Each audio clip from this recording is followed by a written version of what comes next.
Hello, Gerda Kollman. Welcome to Life in a Garden Online. It's fabulous to have you here, as if I didn't know who you were.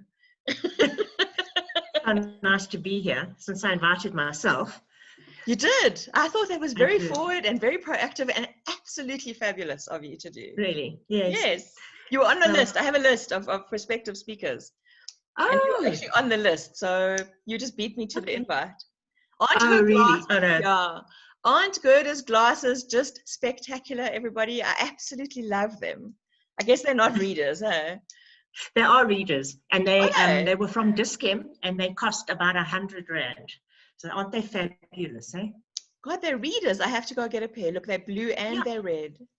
How long have you had them? They're quite new. I bought them during lockdown, so they're that new. Oh, no, I have to go and have a look, because mine broke, my red ones. I missed my red ones. You know, the red lipstick to go with the red glasses. Yes. I really miss them. Yes. Not fun. So, Gerda. Right. What made you want to go cliff diving? Well, you see, what happened was in 2004, I have this mother, and you'll be able to relate, Mandy. She also lives with me in a cottage. She's batty. She's 81 though, so she's a real spring chicken compared to yours. And she's always been a bit strange. So she was 65 at the time, and she tells me in the January that she's going to climb Kilimanjaro. So I thought, what? You're completely cooked in the head. But anyway, I thought she'd get over it. Anyway, she didn't get over it. And about 3 weeks before she was due to leave. Slow down. No. You're just talking very fast. Just slow down. Take a breath. Okay. So 3 weeks before she was due to leave, she comes to me and she says she's terribly nervous and would I like to go with her? Are you completely mad? I don't even own hiking shoes. You know, really. Anyway, much badgering. Eventually I said, okay, if there is space on the trip, I'll go with you. Thinking 3 weeks before the time, there's no way there'll be space. Anyway, next day I phoned and oh dear, there was space. So 3 weeks I had, and I quickly had to buy shoes and a sleeping bag, and never mind that, I had to try and get fit for this. And I had absolutely no idea what was waiting for me. I had done no research. I didn't know that you can't breathe on Gilly. And all these things. Anyway, off we went, and it was lovely. My mom and I both summited, which was a miracle in itself, because I mean she was 65 at the time, which is really quite advanced. That was the first mountain. And when I got back from that, I thought, that was so nice. It put so many things in perspective, and you just start thinking about life differently. And then you kind of wait, because I don't know, my mountains have always found me. So the next one was when... No, hang on. Oh, okay. God, you're in such a rush today. Yesterday I couldn't get anything out of the guy, and today you're just gushing. Oh, jabber. When I needed help. Have you always been a fairly energetic person? I mean, your sister used to run comrades and stuff like that. Have you always been like the gung-ho one as well? Yeah, I've also run 5 comrades like Helga, run a few together. Oh, crazy sisters, my word. Yeah, and well, my mom as well, she's also run 8 comrades. She can't swim, thankfully, so she hasn't swum the mid-mar. But Helga and I've swum the mid-mar. Helga's swum lots of mid-mars. I don't really like swimming. And cycle the Argus, and I've done all those things. Walk the Camino. So why do I even talk to you? I think I'm past it. Well, not past it. I'm slowing down now. You've walked the Camino as well? Part of it, yeah. I didn't do the whole 800 kilometers because my friend and I only had 2 weeks, so we did bits and pieces of it. So we'd look at the map and say, oh no, tomorrow's uphill. No, that's when we're catching the bus. Or, oh, it's raining, let's catch the bus. So we had to be at the finish on a particular day because we had to fly home. So that was really all that we'd stipulated. And apart from that, we just took it as it came. And if we had blisters, well, and we just didn't walk that day, we just caught the bus. It was lovely. Amazing adventure. I like that. It's quite organic. Yes, yes. Yeah. Organic's a good way to put it. So let's go now. Let's go back to, okay, so we've done Kili, and now we are doing what? Okay, the second one was also Kili. My husband's company had a team going up in aid of the teddy bear clinic. So what happened is that all the people that took part decided to go off to build a bear. We all built a bear, and then we had to take these bears along with us. And then the bears had a blog. They wrote on the blog as we went along, and I ended up writing the blog for the bears, which was great fun. And that was the Bears second have a lot one. of trouble writing on a keyboard. They do. I promise you, I've got my favorite bear here. Oh, hello, Ali. He's only got thumbs, so it takes him a hell of a long time. So that was the second one, and my husband did that one with me, with a whole lot of his work colleagues, and that was completely different to the first one. We went on a different route because there are lots of different routes up Kili, and it's quite a busy mountain. There are about 30,000 people a year that climb Kili, so it's really busy, and especially the routes that come up from the south side. The second time we came up from the Kenya side, from the north side, so it was a bit further because you've got to drive around the mountain and then start going up. So that was a lot quieter, fewer other people. We also had an extra rest day because Kili is quite difficult in that you ascend so fast, so you don't have much time to acclimatize. And Kili has a relatively high death rate because of that. People don't get a chance to acclimatize, so they have around 1 death a month due to altitude sickness. I'm quite sorry my brother's not here because he struggled. He also summited Kili, but he really struggled on the way up, and in fact he didn't think he was going to make it. It's not easy. Yeah. It really isn't. It's also, there's the psychological thing. As you climb, you start walking during the night, round about midnight, and you walk the whole night, and it's so steep. So you're sliding backwards, and it's freezing cold. I remember my mom had a rain jacket on because to keep the wind out, but it was so cold.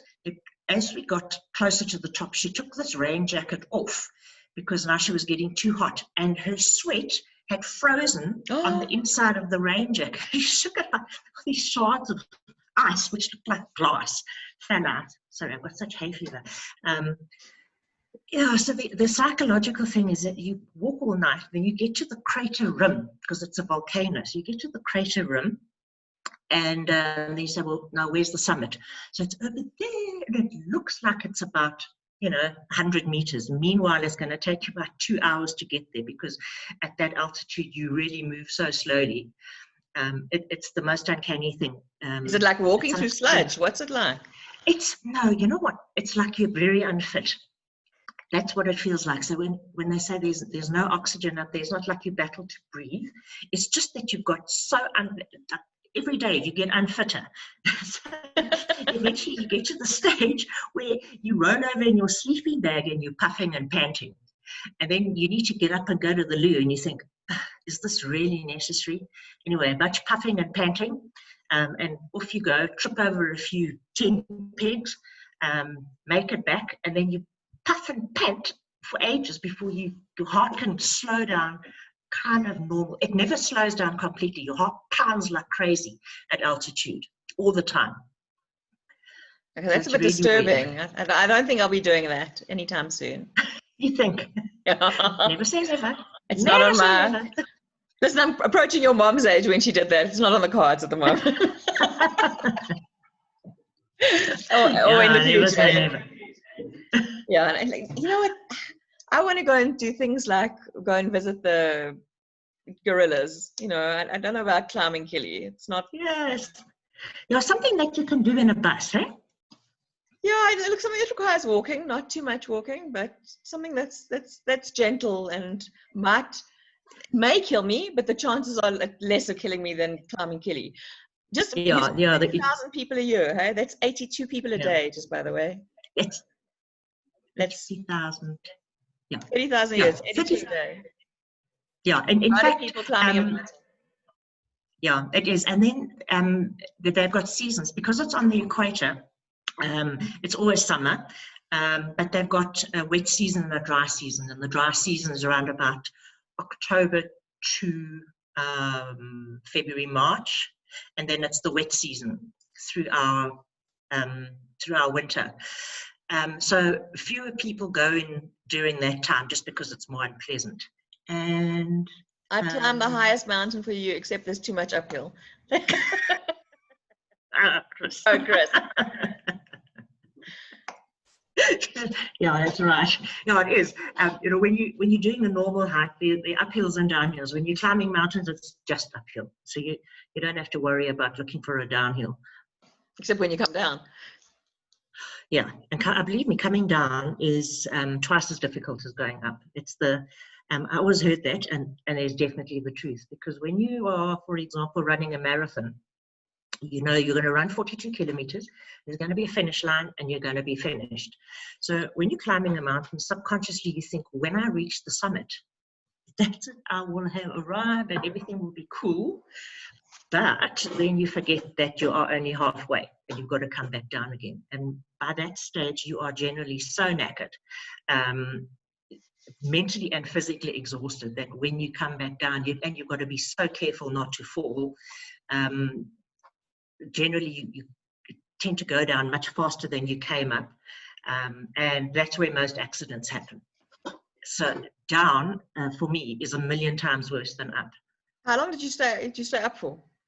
Oh, only about half an hour, just to take photographs and pose and, look important. Oh, yes, and I smoked. Yes, we all smoked up there. You smoked a cigarette? It was like a thing. As we were going up, I said, I've never smoked at this altitude. I wonder what it's like. And eventually we ended up saying, well, I've never smoked at this altitude. Let's have a cigarette up there. So a couple of us had a cigarette up at the summit of Kilimanjaro. And we didn't die. We're still here. And we still smoke? Well, thanks to the lockdown, I now vape because I can't get hold of cigarettes.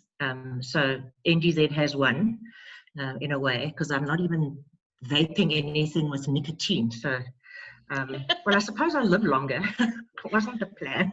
Yeah, but you'll be nicer to kiss if you're not smoking. Oh, not that yes. I'm going to kiss you, okay? Just there wasn't a chat up line, all right? Okay. So we go up and down Kili twice. Like once wasn't enough the first time, but anyway. And then what happened? Well, then I decided I always wanted to go to Everest Base Camp. And then there were a group of people from my old employer, Liberty, that were going up. And they said, don't I want to join them? So I said, oh, yes, of course. Anyway, then my daughter got wind of this. And that's dear Natasha. Hello, Natasha, yes. Yes. She's turned her camera off, so we can't see you. Yeah, she has. So the two of us decided to go on our own without the Liberty group, because we thought we'd go in May, which is a really good time of the year. The flights are cheap at summer, although at that altitude it's always freezing cold. And off we went. And it was amazing. You fly into Nepal, to Kathmandu, and I'd found these operators, local operators, on the internet, and have been communicating with them, but I didn't know. I mean, for all I know, there could have been a bunch of scamsters taken out. I was about to say, were they operators or operators? Yeah, anyway, they were real operators. They were wonderful. They picked us up. They took us on a tour of Kathmandu. Then we flew into Lukla. Now, this is an adventure, because Lukla is this tiny little airport in the Himalayas built by Hillary and Tenzing Norgay, his Sherpa, the first two guys that summited Everest. And it's one of the most dangerous airports in the world. So you fly, and it's a very, very short runway. It's on a slope. So when you land, the runway slopes upwards, and there's a mountain at the end of it. So these little airplanes have got very good brakes. So you're coming down this mountain, there's a valley, and then they pull up, and then they land, and everyone's sitting in this little airplane with their eyes big. And Natasha, who is generally fearless because she's a paramedic and a whole lot of other things, was pale and sweating. And I think flying's probably the only thing she's really nervous about. Anyway, and then from there you start off. And if I had to do something over and over and over, it would be the trek to Everest Base Camp. The whole experience, the people, the country, it was just magnificent. Why Everest? There's so many mountains. I mean, you could have climbed the Himalayas. Yeah, the Himalayas are incredibly majestic, and because it's a mountain range, as you go along, every corner you turn, there's a different scenery. You feel incredibly dwarfed by these mountains that are in excess of 8,000 meters high. If you think about Kilimanjaro, it's just under 6,000, and I can't calculate 7,000, but Everest is 8,800 meters high, and you're this tiny little insignificant human, and it's green and lush, and the people are mainly Buddhist, so they are extremely nice to their animals, which is I judge people, and that's one of the things I judge them by. It's a great baseline to judge them by, absolutely. So they're lovely to their animals, and you follow this river that snakes all the way up to Everest Base Camp, and along the way you stop at little villages where the people that live there have lived there their whole lives and have probably never seen a car. And they are the most humble, sweet, kind, gentle people that you're ever likely to meet. So, it's difficult to describe what kind of human beings these are, because you just, in the normal walk of life, you never meet people like that. So it was just beautiful. And every day you get up and you carry on walking, and they are just, the sights are absolutely magnificent, just stunning. So that's definitely something I'd like to repeat. Of all the things that you were going to repeat, I'm quite. How about like going further up Everest? No, definitely not. That is in a completely different class. So Everest Base Camp is at 5,300 meters. It's not terribly high. That's a bit lower than Kili. Well, yeah, look, it's just slightly lower than Kili, but if you think about that, you do get affected by the altitude. You do start walking like a granny, and it's freezing cold. It really is. It's miserably cold. But going up beyond that, to get to the summit of Everest is 8,800 meters. So you have to go through this area called the dead zone, where once you're over about 7,000 meters, your body starts dying off, and you've got to get up and get to the summit and come back down really quickly before it completely dies. It's really, really dangerous. It's really, really expensive. It'll cost you in about 1.5 million rand to do that trip. It takes a long time because you've got to get to base camp. This whole infrastructure gets set up there with communications and food and medical and all sorts of things. So that's what makes it so expensive. And then you've also got to keep going up and down across this thing called the Khumbu ice field, which is a whole lot of crevasses that move a meter every day. So they move in different directions. So you have these guides called the ice doctors. They specialize in setting up ropes and ladders across the Khumbu icefall. And they get up early in the morning, which is probably more like 2 o'clock in the morning, and they go and they set up the ladders for the day so that people can get up this Khumbu icefall. It's treacherous because all they've got, you see, you might have seen it in some movies where people are walking across this ladder with these crampons, which have got these metal spikes. So that alone, I couldn't do it on a lawn. And then they're holding onto these thin ropes on the side. I'm actually terrified of heights. So it's climbs mountains, it's terrified of heights, yeah. As long as you don't look down, but there, you've got to look where you're putting your feet. So you're looking down this crevasse, and you think, if I fall down here, no one's ever going to find me. They don't have to worry about my burial instructions. I'm just gone. No, it's scary. Well, it's cheaper that way. Oh yes, definitely. Yeah, just throw a couple of peanuts down and go. Hello. There you go. Bye. Well, how long does it take to get to base camp? I mean, It's about 10 days. And the reason it takes that long is because you go slowly. It's important to go really slowly to acclimatize. So what happens as you go higher and higher is that because there's less oxygen, your body compensates by making more red blood cells. So your blood thickens. And part of that process is that your cells then release fluid to make more space for the red blood cells. And this fluid then moves into your body, and you've got to drink vast quantities of water to flush this out. So you've got to drink around 3 liters, minimum 3 liters of water a day, just to keep this flushed. If, however, you do two things wrong. The one is you don't drink enough water, and the other one is you move too fast. And that's one of the things that very fit people have, is they move too fast because they feel good. So you often hear about really fit people who don't make it to summits, and that's just because they've been walking too fast. And this water that has been released by your cells gathers either in your lungs or in your brain. And once there's enough of that, that's instant death, and that's how you die of altitude sickness. But there are signs and symptoms that you can pick up. You're just a walking advert for climbing mountains, girl. Oh yeah, no, I'm sure everybody's going to be signing up after this. Yeah, can't wait. I'll give you a good contact.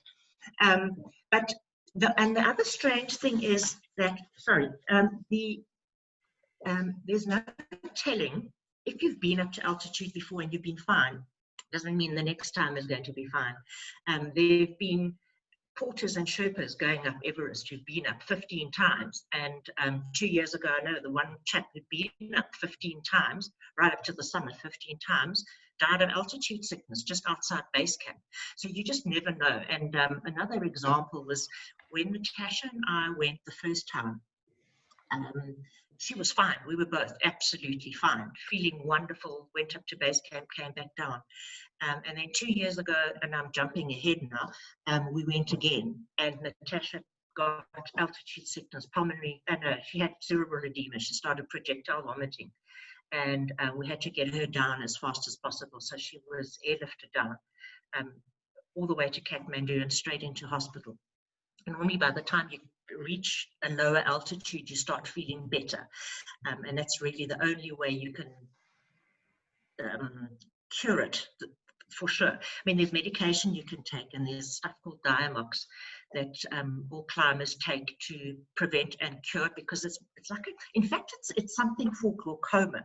And then somehow they figured out that the stuff is really good for altitude sickness. It works like the effect it has on me is a diuretic. So I'm forever getting up at night, falling over 10 pegs, swearing, going to the loo, muttering, puffing, panting, coming back to bed. And then this other drug that's been in the news lately called dexamethasone, which they've been using on the COVID patients. Excuse me. Tando, down. Sorry. Yes, get down, Tando. What, is she on the table? She's trying to get to the rice pudding. So would I. I made enough for 100 people. Come over. Tando, down. All of us. They take dexamethasone as well. So once your lungs are completely congested, that dexamethasone is about the only thing that helps, and they just jab you straight in the thigh, and that saved many a life at altitude. So I thought Diamox sounded familiar because my dad had glaucoma and he used to take some, and the name was very familiar. Tanda, yes, it's the oddest thing how one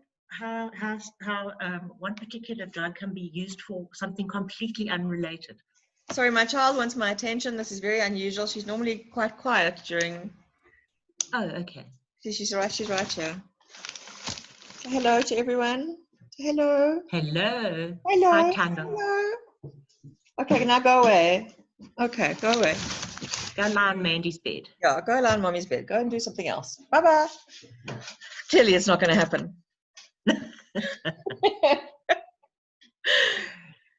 Okay, so we've done drugs.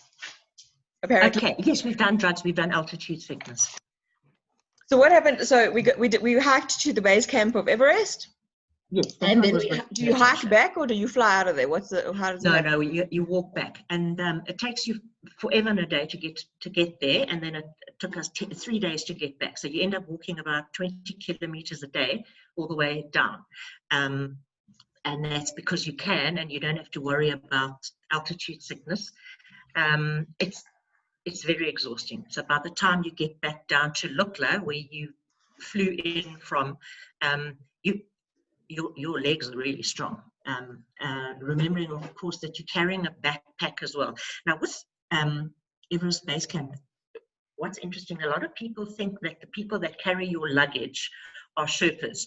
The Sherpa people are a tribe of people that live in the mountains.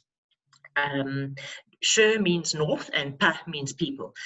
So they're north people, and they came over from the Tibet side about 500 years ago, and because they live at altitude, they're extremely good at altitude. So it's a tribe of people who are particularly talented at climbing mountains, and some of them become guides and porters for people summiting Everest, and these are the most incredible people. Their surnames are often Sherpa, so they'll introduce you as Tenzing Sherpa. They're lovely, just sweet, kind people. And then you just get normal Nepalese and normal Tibetan people, but these as opposed to Sherpas abnormal Nepalese and yes, you know, maybe. good of you. But yeah, so that's the thing about Sherpas, and you get two different kinds of people that work on the mountain. The guide, the one that gives you advice and tells you what to do and where to go, and literally holds your hand and carries your oxygen and drags you up. If you give him enough money, drags you up to the summit when you have absolutely no talent. And the other one is somebody that's a porter. And on Everest Base Camp, you do have porters that carry some of your luggage, and you carry some of it. For the bigger expeditions, they have mules and horses and yaks. These yaks are lovely. They're these great, big, enormous, bad-tempered, fluffy cows that are really quite sweet. And the Nepalese people love bells. So every animal has a bell on it, and the sound, the names of their villages sound like bells. So there's a place called Ding Boche and Teng Boche, and it's delightful. I will, you know, when you hear a whole bunch of bells ringing, it just reminds me of Nepal. Just really, really nice. Now, was that the trip that you brought the Buddhas back for us? Yes. Okay. That's the one. Yeah, okay. That's right. Yeah. Lots of Buddhists. So you have all these prayer wheels with the words Om Mani Padme Hum are written millions of times. So instead of repeating the prayer Om Mani Padme Hum, which is a prayer of goodwill, one of the mantras that the Buddhists meditate by, they've got these wheels with these handles, and you walk past and you spin them. But you've got to spin them anti-clockwise, otherwise it'll bring you bad luck. I don't know, your chickens will die. Something terrible will happen. So that's also, and they have bells on them as well. It's lovely, just lovely. And then when we get back from that, what do we do next? Okay, so when I got back from that, I was then talking to Helga. Helga was doing a course in goal setting. So she decided that I would be a good subject, and we did an exercise in goal setting, and I decided to go and climb Mount Aconcagua, which is the highest mountain in South America. Could you say that slowly, please? Mount where? Aconcagua. Okay. It's, the stone sentinel is what it means. And that's where? It's in Argentina, in the Andes. So it's at about the same latitude as Cape Town. And it's right on the border, because the Andes are a natural border between Chile and Argentina. So it's right on the border, just inside the Argentina side. When you're actually at the summit, you could almost take a step and be in Chile, except you'd fall off the top of the mountain. So it's not a good idea. So yeah, not a great idea. no, it's messy. And that was plan number 2. There were 2 things with that one. It's a lot higher. It's a lot more difficult. So it would be 7,000 meters. So it would be 1,000 meters more than I've been. And at that altitude, it just gets really difficult. So anyway, lots of planning. And Helga and I started this thing 2 years before the time. And it was, for me, mainly getting fit and gathering money. And it's funny how this works. And anyone who's self-employed, Mandi and anyone else in this group, you'll know that the oddest thing happens is that if you set yourself a goal, a financial goal, somehow, I don't know how this works, but somehow the money appears to make it happen. So it was hellishly expensive. It's over $5,000 US. And then you still have to get yourself there, which is another 15,000 Rand. Then you need a whole bunch of equipment and gear and things that I didn't need for the other mountains because this one's just really, really difficult. And so it was much warmer, sleeping bag, crampons, harnesses, all that kind of thing. Anyway, goal setting happens, and January 2016, it was January 2016, we set off, and I joined a group of other South African climbers, and a couple of our group were from Texas. So there were 15 of us. 13 were men and 2 were women, and the other woman was 23. So I felt right at home. And the men all turned out to be these super athletes, you know, the triathlon type, finish comrades in 7 hours type of humans. So I thought, okay, well, anyway, you know, it's just a mountain. You just walk up it. Just walk up it. What happened? Yeah, just walk. Yeah, you do. I mean, it is walking. It's just sometimes you really skew when you do it. But then what happened was we land in Argentina and my luggage doesn't. My luggage is missing. And if you've ever had that feeling when you're going to Mauritius and your flip-flops and your bikini haven't arrived. Well, it's not a problem I have.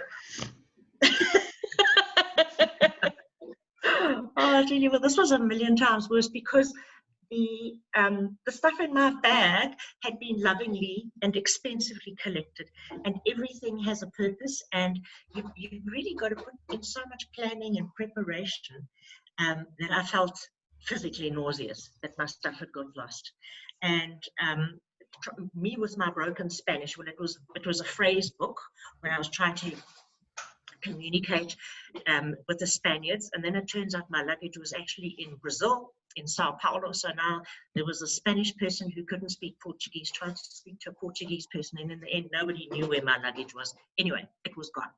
So compliments of my dear long-suffering husband's credit card, I went and bought everything within the space of an hour for 30,000 Rand. I was finished. I was absolutely finished. I did not even have undies. I had nothing. No shoes, no socks, absolutely nothing, except my hand luggage, which wasn't much.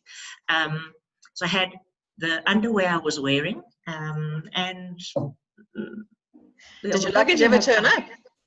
Yeah, it did. Once I got back after the trip, it arrived about a week after I got home, which at that stage I didn't need it anymore. So I unpacked it and put it back in the cupboard.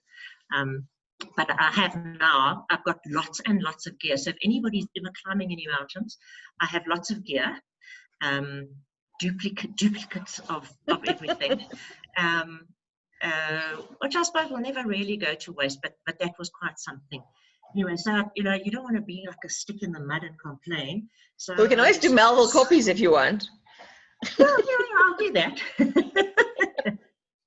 Oh, anyway, but you know what that taught me was because I had nothing. I didn't have a plaster or a single headache tablet, and believe me, you get these nasty headaches.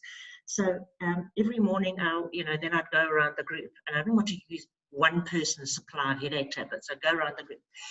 Who's going to have a headache tablet from you today? Thank you so much. And every time somebody gave me something, I cried. And I'm not normally a crier, but I tell you what, on this trip, I cried for everything. Every Well, but time it's so someone got sick, understandable, you know. You've saved for it. It was a goal. You've got all these expectations. Your luggage is supposed to arrive. There's nothing more devastating than luggage not arriving. And it's so funny because whenever I travel with my friend Nikki, her luggage doesn't arrive. It's either her luggage ends up somewhere else, it arrives late, it doesn't arrive, or it gets tampered with on the way back. I mean, oh no, without fail, it's oh her no, luggage that they pick on. oh no. She arrived in Spain with no luggage, and we're completely different sizes. She had to wear my clothes for a few days. Luckily, You it know was what? cold. It has never happened to me before. In my youth, I was an air hostess, and I flew thousands and thousands and thousands of flights, and my luggage never got lost. And the one flight where it really matters, that's where it gets lost. I mean, Yeah, but life's that's so normal. unfair. That might have been actually a sign to you that maybe this climbing this mountain was not a good idea. Yeah, I should have listened, because that mountain went on to become completely accident prone. It's just absolutely everything that could go wrong went wrong. So what you do when you're acclimatizing, you set up, you make it to base camp. So Aconcagua has a base camp, and then you start carrying your gear up, and you set up a camp. 1,000 meters higher up, you set up a tent and you leave some stuff there that you don't need lower down. Then you go back down, because the idea is to acclimatize by climbing high, sleeping low. So you always try and sleep a bit lower than what you've climbed to. Then the next day or a couple of days later, you climb up, sleep in that tent, take up some more stuff, and then the following day carry it up to the next point, leave it there, pile rocks on top of it. Anyway, so we were on one of these up and downies, and we had left our tent with a whole lot of clothing. I'd left mattresses, the rented stuff, and some of the stuff I just couldn't buy, so I rented things like a down jacket. And when I got there, the down jacket was hideous. It was full of holes, and the feathers were coming out, so it really wasn't warm enough.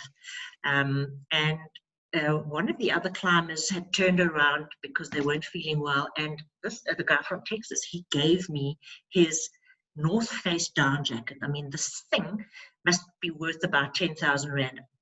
Obviously, I cried and cried and cried, because it was much bigger than a plaster, and I valued it so much more than a plaster. Anyway, so off we go. We set everything up. We've got our food, ovens, it's like a little stove thing, spare clothing, everything that we need for a higher up, leave it in the tent.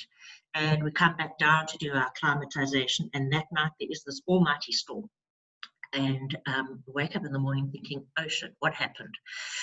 They've closed the mountain. They said no one's allowed on the mountain. People that are on it need to be brought down. Jeez, something terrible must have happened. Anyway, our leader has a funny feeling and says, I wonder if our tents are okay.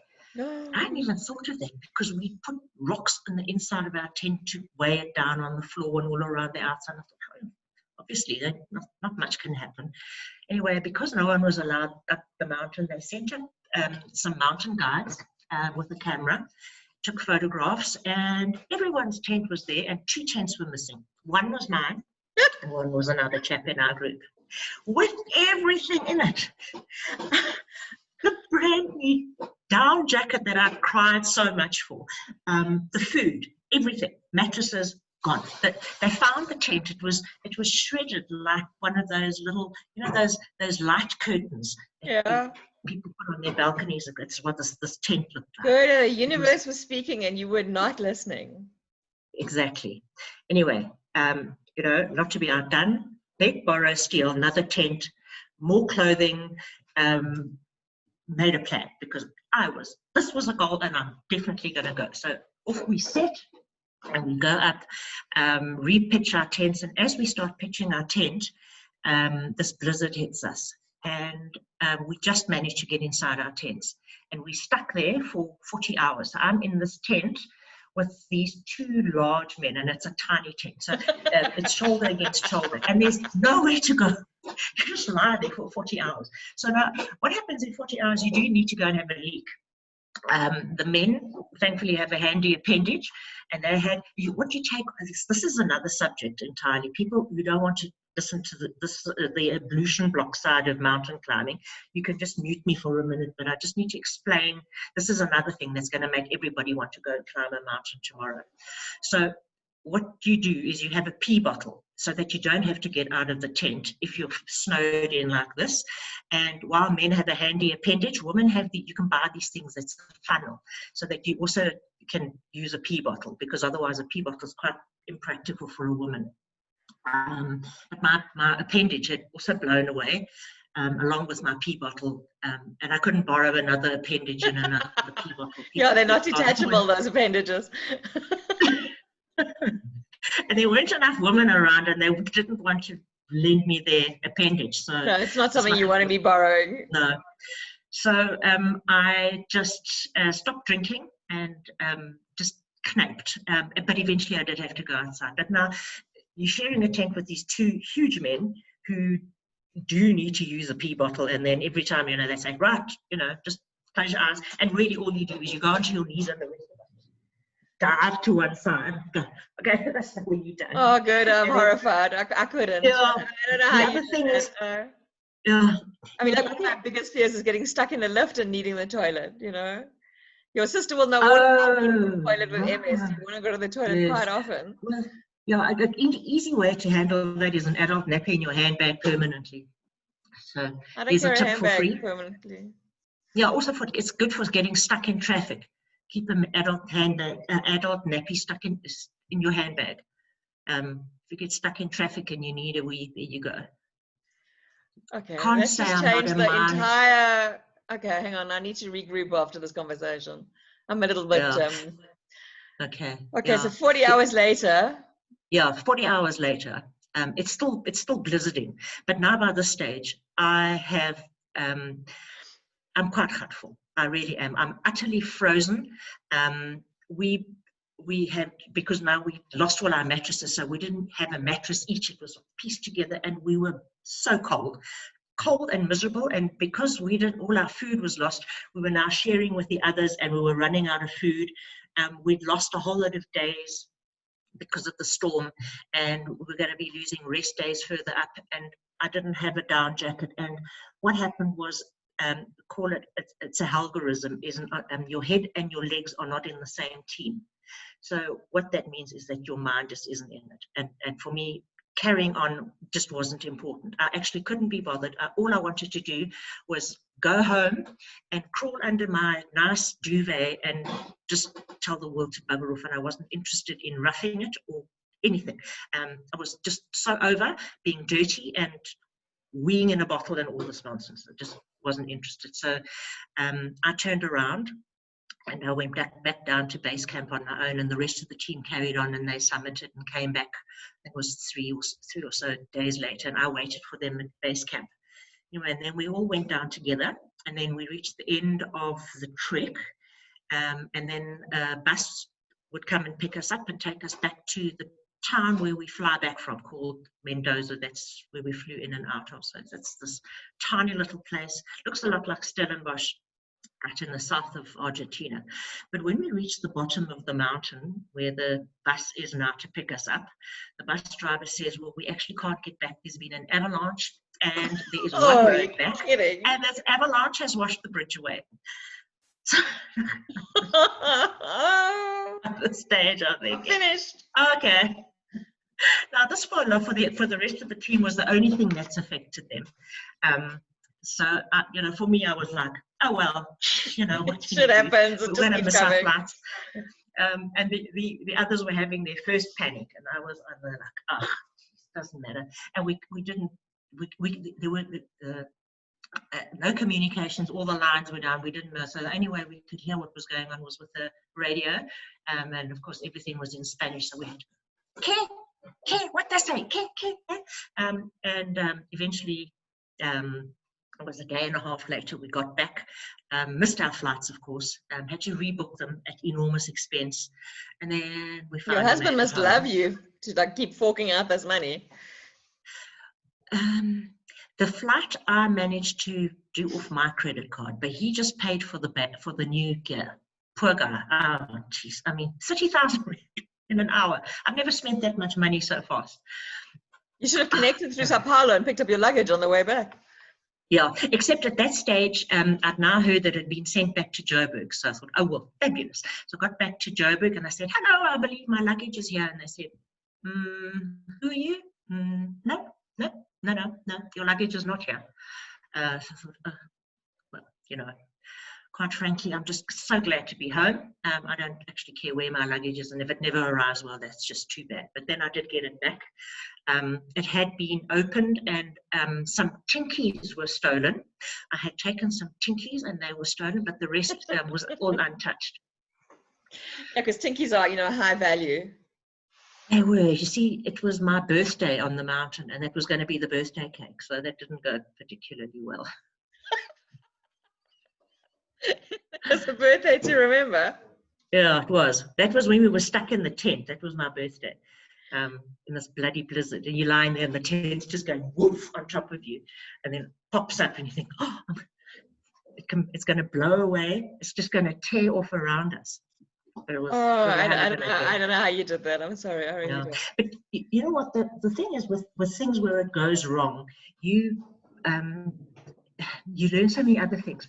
I mean, the camaraderie that built up within our group was amazing. How we all stuck up for each other. We all helped each other.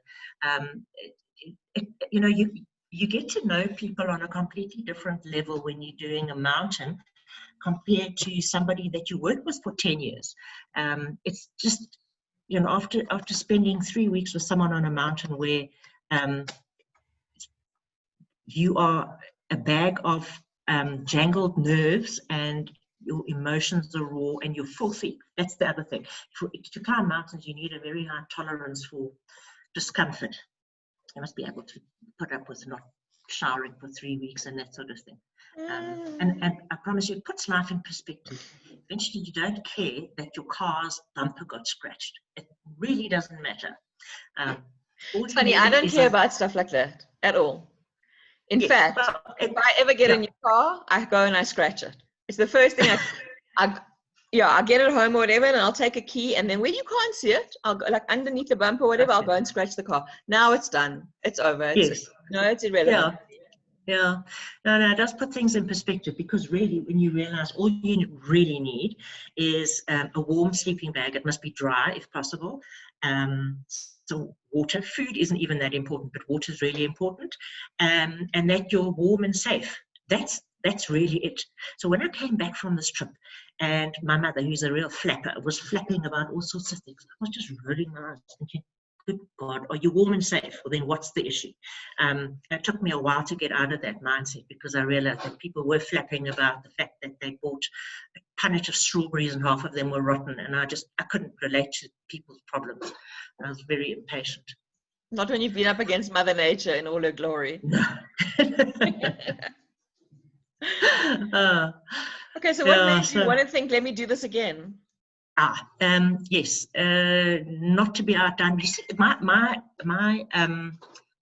logic was everything that could possibly go wrong went wrong. So next time, nothing will go wrong. Lightning doesn't strike twice. Anyway, so let me get down to what happened there very quickly. Is that in one of our up and downs, we pitched the tent, left all the gear in it, made sure that it was not going to get blown away by putting rocks absolutely all over the thing. Nothing would have moved the tent. Coming back down from, we were at 5,500 meters, and we walked a good 5-6 hours to get back down to base camp. What was the gap between the two journeys? You normally have a rest day. So you walk up to, say, camp 1, sleep there a night, walk up to camp 2, leave stuff, come back all the way down to base camp, and then have a rest day, and then the next day you go up again. Okay. So you end up climbing this bloody mountain 3 times, especially the first bit. And you think, if I have to see this bloody scree one more time. So there was this part that we had now actually walked over many, many times before there was this huge rock, and I was going down sideways because I just had a better grip, and my left foot got caught between two rocks, and my right foot slipped, and I fell about a meter, but my foot stayed behind, and I broke my tibia and my fibula. It could have been a lot worse. I could have been hours out of base camp, but it was quite close to base camp. I could actually see it on quite a steep slope, and my team members were quite close by. So I just called and said, "Call somebody, I've broken my ankle." They said, "Are you joking?" No. Yes, I'm going to joke about that. and I definitely knew it was broken because I heard this crack, and my foot was sticking out to one side. I thought, God. This is inconvenient. So now, did you go back to the same mountain again? Would I ever? No. No, did you? Not that one.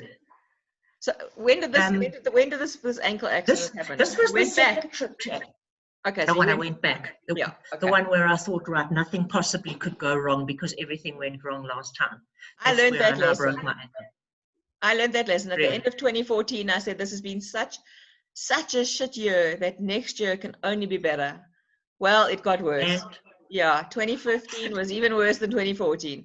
So I never say that anymore. I don't say that. I'd never, ever turn around and say, things can only get better from here, because boy, they didn't get bad.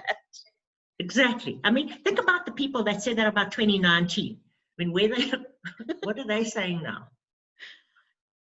Okay, so we really thought, like, this is going to be fantastic. Let's do this again. So you summited that time again. Yeah. No, because we hadn't got that far. We'd only got as far as dropping gear at Camp 2. So I'd only gone up to 5,500 meters. That was the highest I'd got. And I'd left a whole lot of gear there. And on the way back down, I broke my ankle. So then I got airlifted out back to Mendoza. They x-rayed it and they said, doble fractura, bling, bling, Spanish, you're going to need an operation. And yes, CC, anyway, the operators that were looking after us sent a lady. It was at 3 o'clock in the morning to translate for me, which was so sweet because I would have been so lost if I didn't have someone translating for me. And then she went to the 24-hour pharmacy and got me painkillers, found me a hotel, and oh man, that's one thing. And I say the Argentinians are just lovely people. Yeah, they are lovely people. They're really so sweet. And I can't believe you didn't learn a little Spanish between the two trips. Excuse me. I did. I can say tengo un tobillo roto, which means I have a broken ankle. Me pueda ayudar, which is please can you help me? I used to say that a lot. Ayúdame. So I learned the necessary, but I could like order food and like 12 cervezas por favor. Sí. Yo hablo poquito español.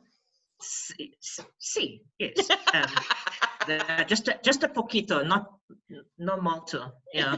But anyway, what happened on that? We just quickly end off by introducing Ollie.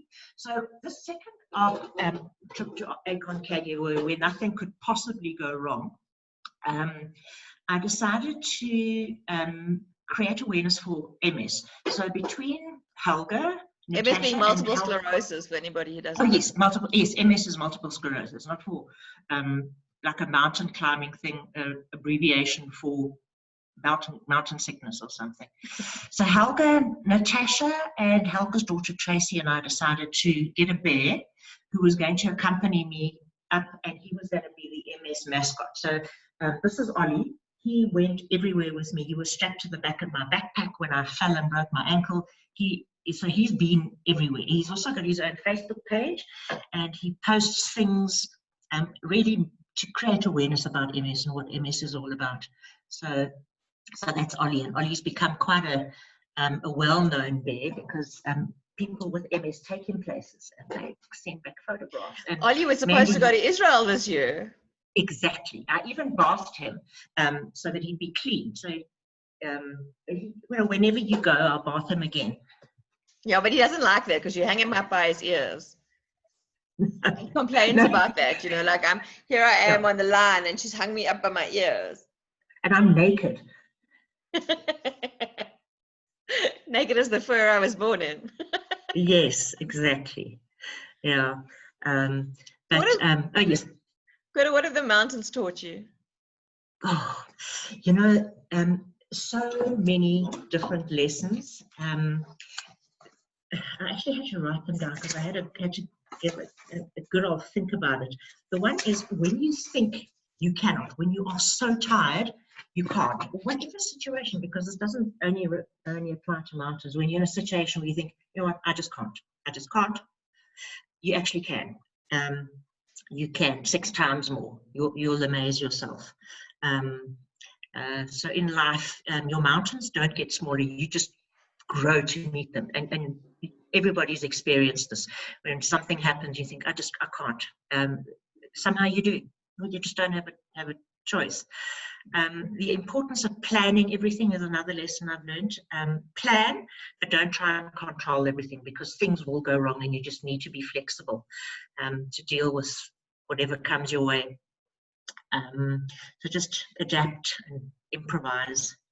The other thing is what I said already, is that life can be so simple, where you just need a sleeping bag, water, and being warm and safe. Those two And a funnel. things are, yeah, yeah, and a funnel. A funnel's really good. Yeah. Every girl needs an appendage. Yes, exactly. Yeah.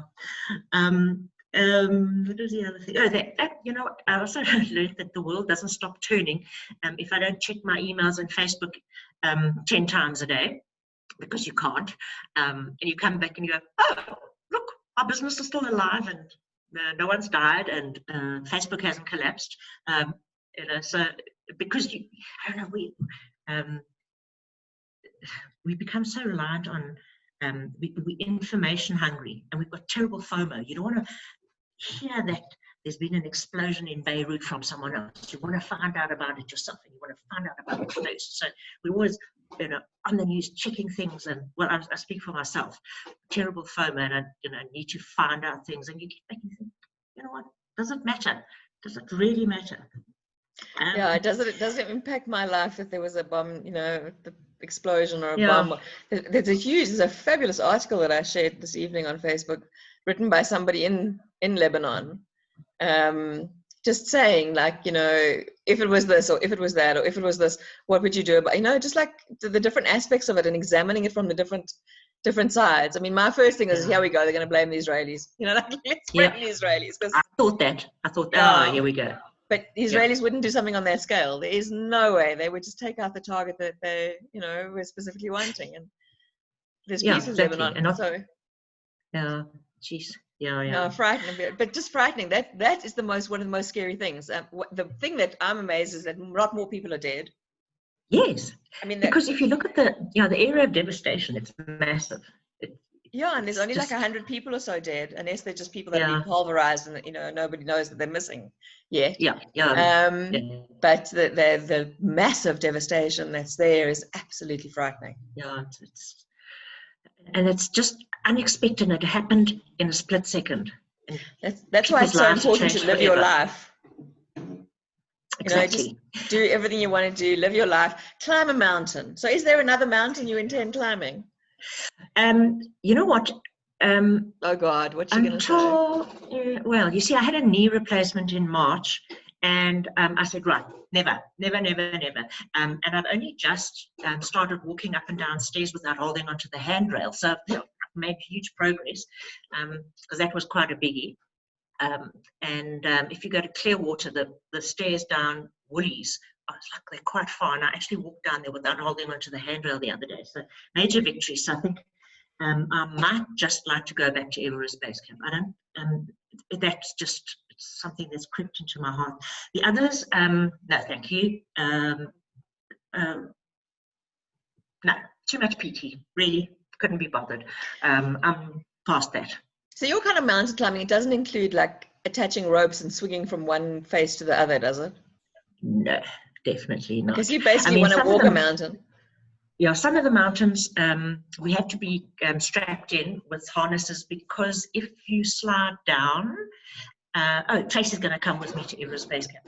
If you slide down, there's a whole lot of walking you've got to do to catch up, which will really piss you off. You don't want to do that. And the other mountain I climbed in Russia, Elbrus, it's a really, really steep gradient, so you're hooked in because it's quite dangerous, and the snow is very thick. It takes you up to about your knees, so it's easy for you to get lost. Just disappear in the snow. Yeah, I mean that mountain in Russia we climbed. It's normally an easy mountain to climb, but the weather was just awful, absolutely awful. It was a complete white out, and it's just it was minus 50, and you were almost being blown off your feet. How we summited, I don't know. It was amazing. Look, I couldn't believe it. It was absolutely finished. It's the hardest thing I've ever done. Why, Gerda? Why? Oh, why would you want to do it? If you tell me because the mountain's there, I'm going to slap you. No, you know what? I'm sure it happens to the people on this group. You have this like urge to do something, like live on the edge of it, and especially with mountains, and you hear about this one, you think, oh my gosh, that's so beautiful, I want to go there, and imagine summiting that, and so you get into that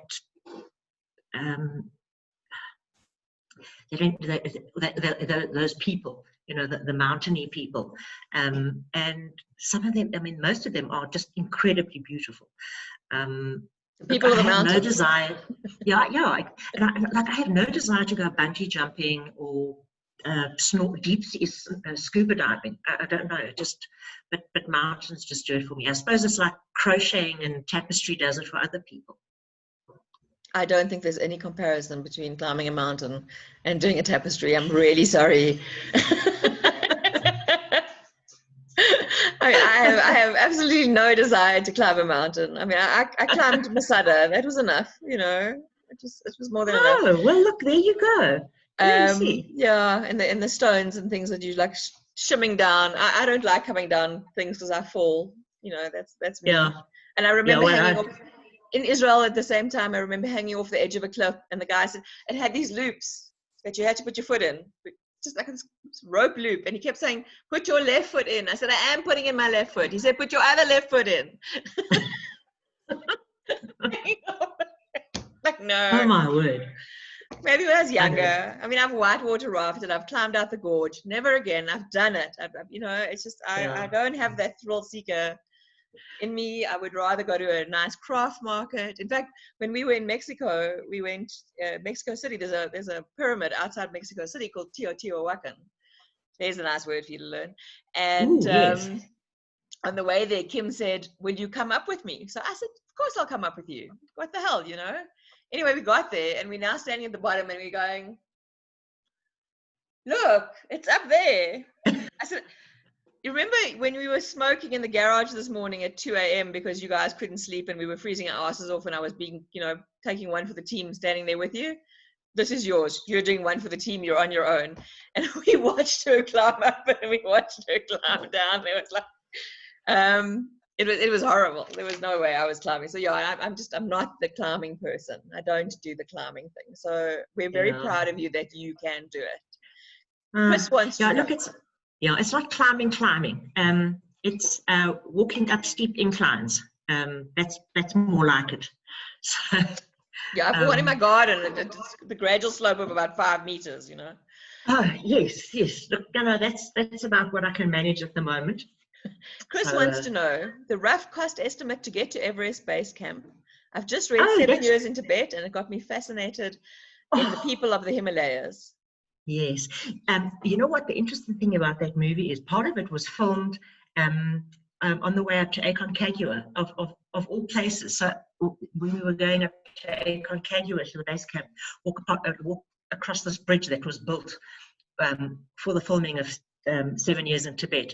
But the cost for Everest Base Camp, if you book directly with an operator there, it's going to cost you $1,300 US dollars, which will include your accommodation in Kathmandu for 2 2 nights before and 2 nights after. It includes your flight from Kathmandu into Lukla, domestic flight, tiny aircraft, dangerous landing. And then it includes the cost of the porters and the guides, as well as all your accommodation all the way up. So you stay in these little villages in their tea houses, and it includes the accommodation and the food. So it's really cheap. The most expensive, it doesn't sound like a lot of money. It's not. Nepal is a very poor country, and for them it's a lot of money. It's only about 23K at today's exchange rate, I think. 1,500, yeah, as in dollars, yeah, that's right. And then of course you tip them. And the flight to Kathmandu, if you go in the middle of the year, around about May, it'll cost you about 7,000 to 8,000 rand.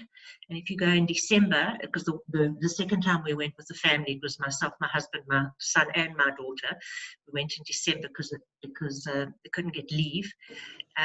It cost about 15,000 rand for the flights. So it's very affordable. If you compare it to say Akon where it's $5,500 US for the land arrangements, and then you've still got to fly in for about 15.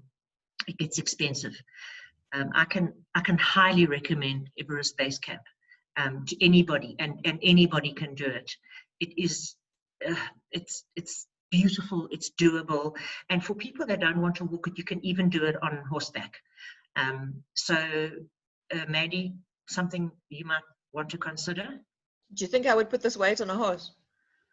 Oh yeah, you should see what these horses carry. No, shame, man. I wouldn't do that to a horse. Gas bottles and yeah. It's not. The two things we haven't touched on, which I just want to touch on very briefly. Bless you. Thank you. One is the food. Ah. We haven't even spoken about what food you eat. You know, while you're walking from one place to the other, and then while you're perched on a mountain with no food.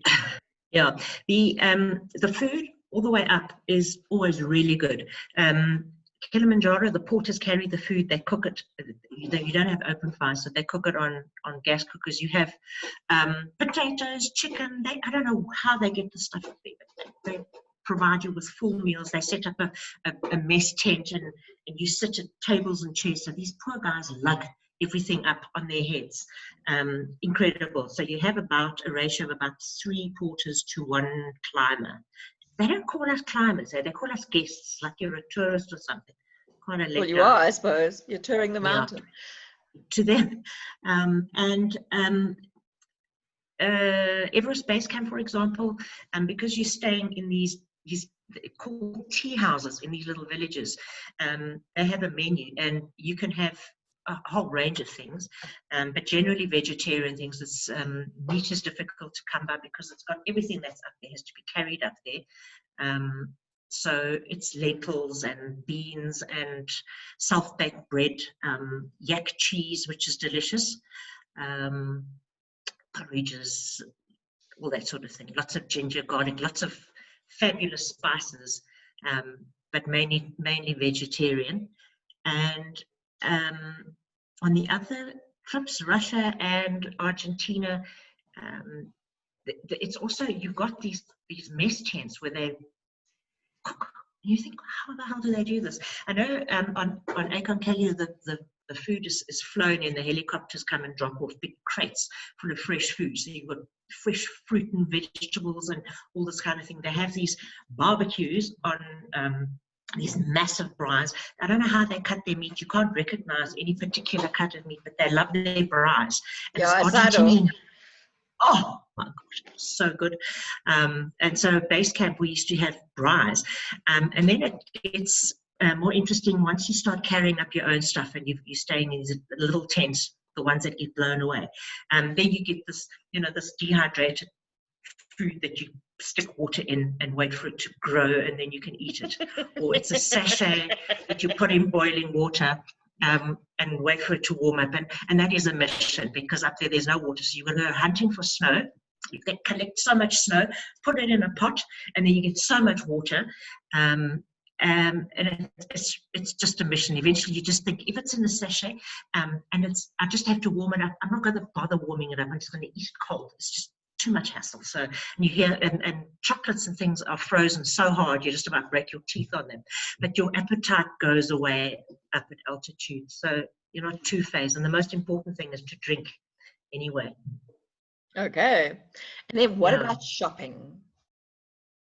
Ooh, listen, when you come back, all those little the places like Kathmandu, oh my goodness, it's like a hippie's paradise. You I love can that. get little Buddhas and singing bowls and hippie clothing. Oh wait, I'm wearing a hippie shirt. One of those. Oh wow, You know, you got that there. Yeah, and you know, there's like, it's really, there's the diarrhea pants. You know those pants? With Yeah, the where they dropped, around the ankles? the drop crotch. That kind of thing. And in Argentina, they've got lovely leather things. So you take a bit of extra money for that. A lot of handcrafted stuff. Russia was also amazing. Actually, a really nice place to go for a holiday is Moscow. It's affordable. The people are Miserable. surprisingly friendly. Yeah, they're civil, they're friendly, and it's beautiful. You can buy lots of these matryoshka dolls, these Yeah, I can live without those. inside each other dolls, you know, all the touristy things. And I'm just trying to think, Tanzania, it's also, that's something special because it's just Africa, but handcrafted stuff, and half the stuff you're not allowed to bring back because it's animal products, but still. For me, these trips are more about the whole experience. It's not just about the mountains, it's the people, the flying to these countries. I mean, these places I would never have gone to. They're not really touristy sort of places. So having made it to all these places, is just even into those countries, has been wonderful. Oh, fantastic. So base camp, Tracy's going with. Anybody else want to raise your hand? Kerry, you going with? Tertia? Natalie? Hey. Yeah, you know what, we could possibly, I'd even coordinate a trip to Everest Base Camp for anyone that's interested. It's you know, send you all information. I'm going to type in my email address. So if you want to email me, if you really are. Being stuck in a tent with those two guys was enough to turn me off forever. I'm with you, Barbara. How do you train? What kind of, by hiking? Yeah, hiking and climbing stairs, and carrying weight on your back. I was just Mark says he'll go with you. Helga's Mark says he'll go with you. Yeah, Helga could go. She could go on a horse. Helga, should we go? Should we do it for MS? Yeah, all right, that's going to happen. Yeah, go on a horse. You go, Helga. I'll cheer from the sidelines. I'll go. No, I would. No, I really would. I would coordinate a trip to Everest Base Camp. The nice thing about Everest Base Camp is you don't sleep in tents. You sleep in these these houses in the villages, and you are two to a room. It's a bed that is raised off the floor. You can't believe how important that is at our age. I'm speaking for myself. At my age, to have to sleep on the floor, getting onto the floor. How do you get off the floor? Yeah. I promise you. It's not like I'm 21 anymore, you know. So that it's really important that your bed is raised off the ground, and it's civilized. You've actually got brick walls around you. You don't understand how, when you get out of bed in the morning, how people our age have to hold onto a wall. If there's a tent, you can't do that. You only appreciate these things when you don't have them. So Everest Base Camp is divine. It's absolutely divine. No tent sharing. If you have a friend, you know, you decide who you want to share with. Otherwise, you're going to get teamed up with somebody. But there are toilets that have doors that close. There's no bottles, and like on Aconcagua, you have plastic bags because you can't leave any waste up there. So you have to put it in a plastic bag shit down and carry it down. Now Okay, let me just stop right there. But I'm sure you understand. And each bag is numbered because you've got a permit and they don't want you to leave your stuff up there. So you get a bag with your permit number on it, and then you get given a bag that has your number on it, and when you get back, you've got to hand your bag back, and then they take it off. If you lose your bag, it's $100. So you don't want to lose your bag. And then you see these people coming down the mountain with Ziplocs, with these bloody orange bags swinging on the outside of their rucksacks. And do they hum? I mean, okay, anyway, enough said. Oh, that was fantastic. Gerda, I will not forget this discussion in a hurry. That much I can tell you. Oh, wow, wow, wow, wow. I'm glad I could make your day. I had a really shitty note. Let me tell you there's that my email address. I'll post it on the. I'll post it on the group. Yeah. So if anybody's really interested in going to Everest Base Camp, sorry, I've got such hay fever. There's something flowering in my garden. When were you thinking of going again? Just as a matter of interest. It would have to. For me, the best time would be May because it's their summer, and the flights are cheaper. It's very pleasant. It doesn't feel like any of your appendages are going to fall off. At night, in December when we went, for example, the toilets froze at night, so you've got to go in there with your trekking pole, break the ice in the toilet before you can use it. So that doesn't happen. Plus, when you get to base camp, you might hit it at the climbing season. So you'll see base camp set up for the people that are summiting Everest. It's got that vibe. Both times, the first time we went, there'd been an avalanche and they closed the climbing season for the year. And the second time we went in December, and no one climbs in December. The main climbing season for summit is in May. Well, I have to say I'm gobsmacked because it's not for me. Not for a nice over 50 fat MS something. What about a nice donkey or a nice horse, Mandy?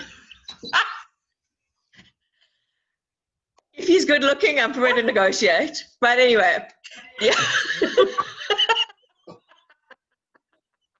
Let me just say nay, okay? Nay. Nay. So funny. You're so funny. Listen, after last night's discussion about snakes and tents and sharing with students, I'm like, oh my God, okay, so tomorrow night we're baking bread, all right? We're going to keep it nice and wholesome, electricity, ovens, mittens, that kind of stuff. Gerda, it's been absolutely delightful chatting to you. Thank you so much. Thanks. I'm sorry we went over time. Don't worry, I set it for 2 hours. Would you believe I gave you 2 hours? Okay. I did. It's just easier, you know. Okay. Instead of, I don't miss the old days when I say it's half an hour. Oh, got to come back for the next half an hour. You know? I don't miss that. This is fantastic. You can have a 10-hour meeting if you want to, but we're not going to go there unless we're watching you climb Everest or something. Ladies and gentlemen, that's thank not you very much. Talk was amazing. Thank you for it. Great way to end the day. Thank you. Brilliant talk. Many thanks, Gerda. Gerda, thank you. It was a brilliant nice talk. Comments. Thank you. Oh, lovely. Okay. All right. Well, I hope to see you all at the airport when we are going to Kathmandu. So, great. Yeah, so I think, what's that, May 2022? Because who knows what's going to happen in May 2021. 2022 seems like it also gives us a chance to recover financially, sell a kidney, do a whole lot of things to raise money. May 2022, we'll see you at the airport. Thank you, everybody. Have a fabulous evening. Thank you so much. Bye all. Good night. Bye.